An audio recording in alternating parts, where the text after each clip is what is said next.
नमस्कार, आप देख रहे हैं नमो भारत न्यूज। आपके साथ मैं हूं तुषार शर्मा। दोस्तों, आज मैं आपको एक ऐसी खबर बताने जा रहा हूं कि हो सकता है आपका कोई इंटरेस्ट ही ना हो उस खबर में, मगर आज के काल में आधुनिकता की दौड़ में दौड़ने वालों के लिए ये खबर बहुत ज्यादा जरूरी है, क्योंकि मानव ने प्रकृति से युद्ध लड़ा और उसे भयंकर नुकसान पहुंचाया और अब प्रकृति संतुलन बनाने में जुट गया है। इसीलिए आज इंसान घर में कैद है और जानवर बाहर खुलेआम घूम रहे हैं। हर साल बच्चों की गर्मियों सर्दियों की छुट्टियां हुआ करती थी, अब एक और तरह की छुट्टियां आ गई हैं, वायु प्रदूषण की छुट्टियां। जी हाँ दोस्तों, आपने बिल्कुल सही सुना।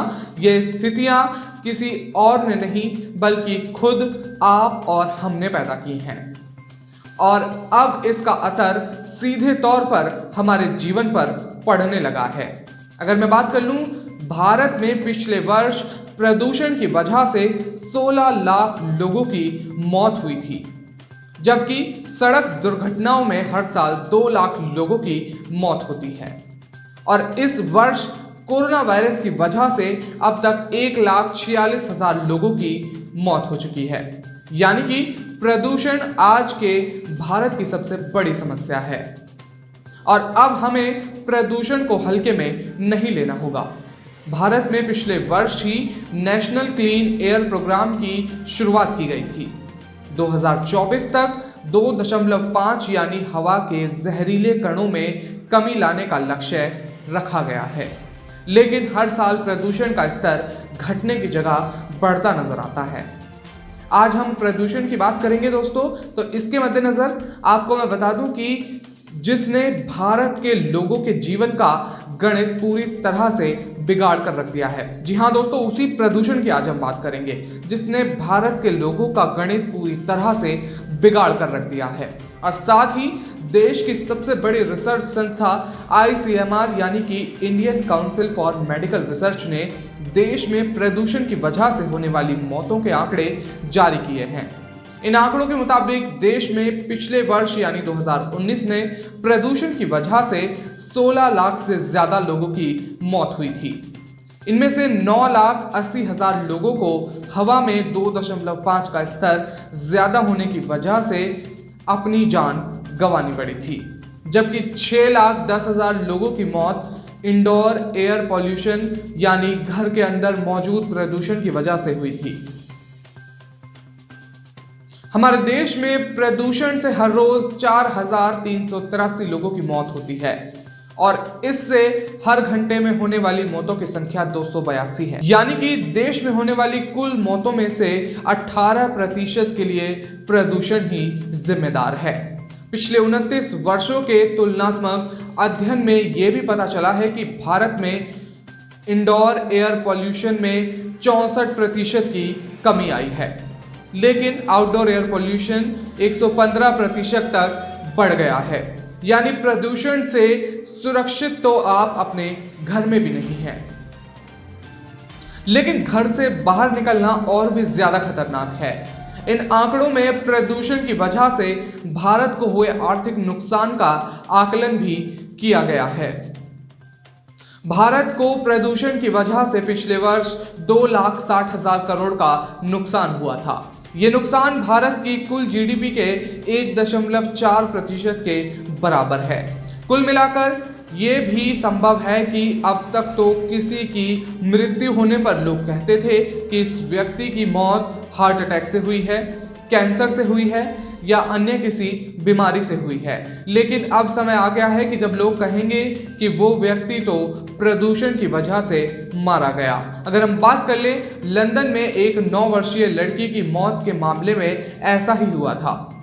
इंग्लैंड में 9 वर्ष की ईला डेब्रा की फरवरी 2013 में अस्थमा का गंभीर अटैक आने की वजह से मौत हो गई थी। 7 वर्षों के बाद इस बच्ची की मौत की वजह प्रदूषण को माना गया है।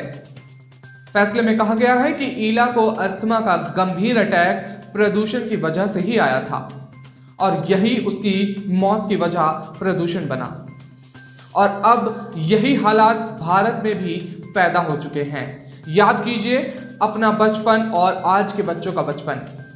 जो फर्क दिखता है वो केवल प्रदूषण के ही कारण होगा, जिसके कारक हम ही हैं। जी हाँ दोस्तों, आपने बिल्कुल सही सुना। अब मैं आपको बता दूं कि प्रदूषण किस वजह से बढ़ रहा है, ये हम सब जानते हैं। तेजी से कटते पेड़, बढ़ती गाड़ियां, डीजल जनरेटर, निर्माण कार्य यानी कि तरक्की के नाम पर किए जा रहे सभी काम बदले में प्रदूषण बढ़ा रहे हैं।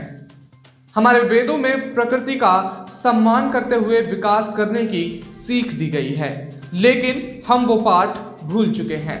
वेदों में शांति का पाठ करते हुए सबसे पहले प्रकृति का सम्मान किया जाता है। हो सकता है कि आप में से बहुत से लोगों ने ये शांति पाठ सुना हो या स्वयं किया हो, जिसका एक भाग इस प्रकार है कि इस शांति पाठ का सार ये है कि स्वर्ग लोक में शांति हो, अंतरिक्ष में शांति हो, पृथ्वी जल औषधियां शांत हो, सर्वत्र शांति हो। अर्थ वेद में वायु को प्राण कहा गया है। वायु, अग्नि, जल, पृथ्वी, आकाश ये सृष्टि के आधारभूत महत्व हैं। जी हाँ दोस्तों, इनमें वायु का महत्वपूर्ण स्थान है, लेकिन हमने प्रकृति से मिले हवा पानी को ही जहरीला करके खुद की मौत का सामान इकट्ठा कर लिया है। प्राकृतिक हवा को हम एयर कंडीशनर और हीटर से बदल लेते हैं।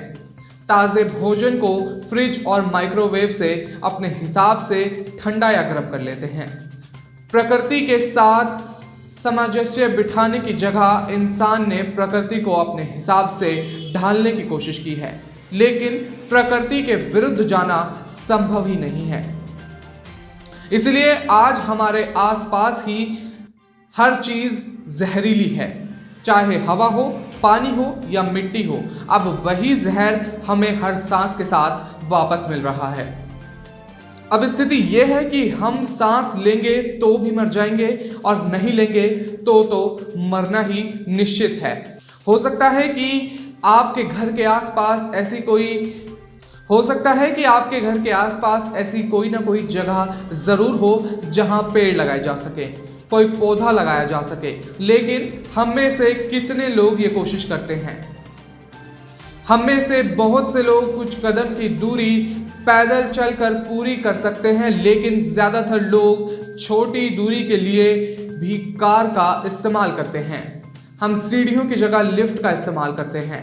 प्रकृति के साथ संतुलन बनाकर जीने की ये कुछ व्यवहारिक तरीके हैं जो प्रदूषण भी कम कर सकते हैं। इसके लिए हम थोड़े आराम का त्याग करना होगा और जिसके बदले में हमें बेहतर पर्यावरण मिल सकता है। फैसला आपके हाथ में है। जी हाँ दोस्तों, तो जैसा आपने सुना, जो प्रदूषण है वो आए दिन खतरे का निशान बनता जा रहा है। जी हाँ दोस्तों, अब आपको और हमें ही देखना है कि इस प्रदूषण को कम कैसे करा जाए। तो इन तमाम बातों के बारे में आज मैंने आपको बताया और साथ ही जिक्र भी किया किस तरह से हम प्रदूषण को कम कर सकते हैं। तो आज के लिए बस इतना ही दोस्तों। आपसे मेरी गुजारिश है कि आप इस वीडियो को ज़्यादा से ज़्यादा लाइक और शेयर कर दें, क्योंकि इस वीडियो के माध्यम से ये संदेश पूरे देश, पूरे विश्व तक पहुंचना चाहिए कि किस तरह से प्रदूषण हमारे जीवन में खतरा बनता नजर आ रहा है। तो तब तक के लिए हमारे साथ बने रहिए। नमो भारत न्यूज़। धन्यवाद।